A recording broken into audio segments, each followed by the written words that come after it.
আমার মনে আছে 2009 সাল 10 জানুয়ারি প্রথম বর্ষের হলে উঠবো, সুজেশন হল আমার অ্যাটেস্টেড, হলে উঠবে রাত 10টায় আমাদের গেস্ট রুম হয়, হলে উঠানোর জন্য একটা ভাইবা হয়।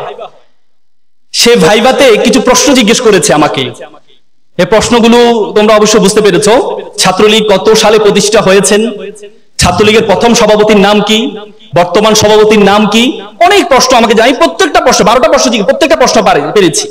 লাস্টে একটা প্রশ্ন আমাকে করেছে, আজকে কি দিবস? আমি তো মুখস্থ করে আসছি, ভুল হওয়ার তো কথাই না, কারণ আমাকে আগেই সব পড়ে আসছি যে তারা এই প্রশ্নগুলো আমাকে করবে। কিন্তু আমি বললাম আজকে হচ্ছে শেখ মুজিবুর রহমান প্রত্যাবর্তন দিবস। কথা কিন্তু সত্য। দেখি যে তারা আমার দিকে চোখ বড় করে তাকিয়ে আছে। আমি বললাম কি প্রশ্ন, তো উত্তর তো ঠিকই আছে, প্রশ্ন ঠিক আছে, উত্তর ঠিক আছে, করো নাকি? একজনে বললো একটা ছুরি নে, ছুরি। আরেকজন বললো একটা দা নে, আজকে তার হাত পা সব কাটবো।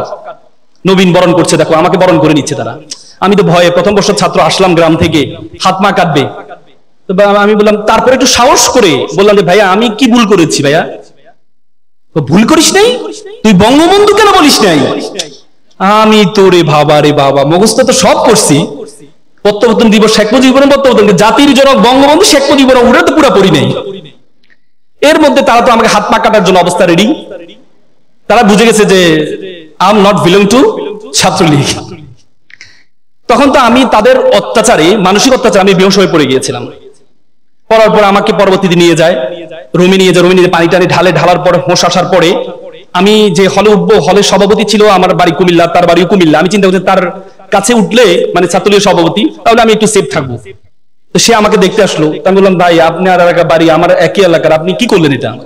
যা বেটা, আমি তো তোকে চাইছিলাম, তোর সাহস কতটুকু, যে ছুরি গুলির সামনে তুই কতটুকু নিজেকে তৈরি করতে পারিস, তোকে নেতা বানাইতে পারবো কিনা, এই জন্য চাইছিলাম। তা আমি বললাম, ভাই আগে তো প্রশ্নটা ফাঁস করে দিতে পারতেন। তার মানে তখন আমাদেরকে প্র্যাকটিস করা হতো নবীনদেরকে, পড়াশোনা না, যে তোমার সাহস কতটুকু, তোমার হাত মা কাটতে পারো কিনা। আমাদেরকে তখন স্রোত দিতে রাতে পাঠানো হতো, স্রোত উদ্যানে আমাদেরকে পাঠিয়ে বলা হইতো যে যারা কাপল আছে তাদেরকে ধরবা, প্রথমে ধরে জিজ্ঞেস করে ঢাকা বিশ্ববিদ্যালয় কিনা। যদি ঢাকা বিশ্ববিদ্যালয় মারা দরকার নেই, আর যদি অন্য বিশ্ববিদ্যালয় হয় তাহলে চড়াইবে শুধু ঠুসঠাস। কেন? বলে যে এটা করলে, তো আমি এক বড় ভাইকে জিজ্ঞেস, বড় ভাই এটা কেন করা হয়? বলছে এটা করলে তোমার সাহস বাড়বে। সাহস বাড়বে? কি শিখাচ্ছে আমাদেরকে? সাহস বাড়ানোর জন্য আমাদেরকে রাতে সরব দিতে পাঠানো হয়।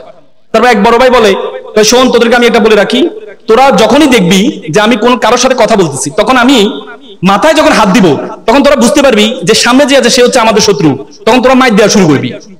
আর তখন আমি নিষেধ করবো, আমার বন্ধু মারিস না, মানে এরা হয়তো ছাত্র শিবির না ছাত্র দল, যে তোরা মারা শুরু করবি। তখন আমি নিষেধ করবো, আমার বন্ধু মারিস না, তোরা তারপরে বেশি মারবি, যত বেশি নিষেধ করবো তত বেশি মারবি। তো এটা তো হয়ে গেছে, আমাদের শিক্ষা হয়ে গেছে। একদিন মনে আছে এখানে একটা টিএসসির মোড়ে কর্নারে একটা জুসের দোকান ছিল। জুসের দোকানে আমরা এক বড় ভাইটা দাঁড়ায় একজনের সাথে কথা বলতেছে। আমরা ছিলাম রাজু ভাস্কর্যের এখানে। তখন উনি মাথায় হাত দিছে। তখন আমাদের মধ্যে একজন, এই ভাই তো ইশারা দিচ্ছে, চল সবাই গিয়ে ওই ভাইটাকে দিল মারে। বড় ভাই বলছে, এই আমার বক্তব্য। তারপরেও ফলাফল তো বলছে যে নিষেধ করছে, মারতে হবে। বলছে আমার আপন, আল্লাহর কসম আমার আপন বক্তব্য।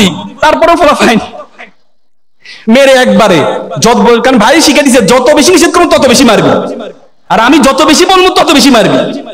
পরে জানতে পারলাম আসলে এটা তার বক্তব্য ছিল, তারা দেখতে আসছিল।